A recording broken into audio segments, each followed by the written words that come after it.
ជ្រួលតាមគេថាដល់រឿងបុប្ផាបានឃើញតលណែ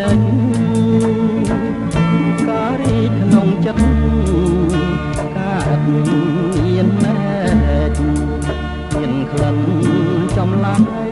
តើកាត់មែកដើមដងឯណាតាមពិតបុប្ផាជាឈ្មោះស្រស់ស្រីធ្វើឲ្យកវីញាប់ញ័រចិន្តាកវីអភពជាប់ចិត្តប្រាថ្នាហ៊ានយកសង្ខារផ្ដាច់ឲ្យមរណា